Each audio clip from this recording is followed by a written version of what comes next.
ተናስተልኝ ሰላም ተነስ እና ሚዲያና ኮሚኒኬሽን አጫጭር ዘገባዎችን ያደረስን እንገኛለን። አሁን እንግዲህ የንቃት ህሊናና የጆን በጣም ተጠባቂ ነው። የሚገርመኝ ነገር እንደ ማናጀር ብዙ ነገር ስታደርግ አይቻለውና ምንድነው አሁን ያለው ተመልካቾች እየጠበቁ ስለሆነ አሁን እንግዲህ ውድድሩ የሚካሄደው አድዋ 00 ፒያሳ ነበር። በጣም በርካታ የሆኑ ሰዎች ወደዚህ መጥተዋል። ከክፍለ ሀገርም ከአዲስ አበባ መጥተዋል። በጣም የሚገርም ዝግጅት ነው። ታዋቂ ሰዎች፣ የከተማው አርቲስቶች፣ ብዙ ሰዎች፣ ባለስልጣኖች፣ የሚዲያ ሰዎች እዚህ ተገኝተዋል። ደስ የሚል ዝግጅት ነው።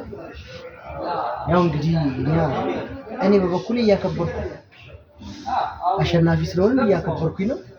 ድል ለንቃት ህሊና። ታንኪዩ። ብዙ እንግዲህ አንተ ማናጀር ነህ።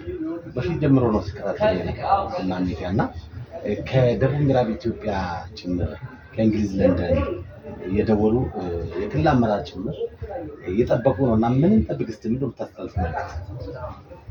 ያው ውድድር ነው። ውድድር በመሆኑ መጠን እንግዲህ ያው ትንሽ ንቃተ ትንሽ እንደው ሊያቆዩ ይችላል። ምናልባት እንደው አንድ ደቂቃ ሊያቆዩ ይችላል። እንደው ለሰው የመዝናኛ ብሎ ያው እንደምናሸንፍ ነው እንግዲህ ያው እንግዲህ ቦንጋ ድረስ ደቡብ ምዕራብ ክልል ዞን እንመጣለን። ቦንጋ እናሸንፋለን። የሳይ አሸንፈን እንመጣለን። በድል ዋው ተጠባቂ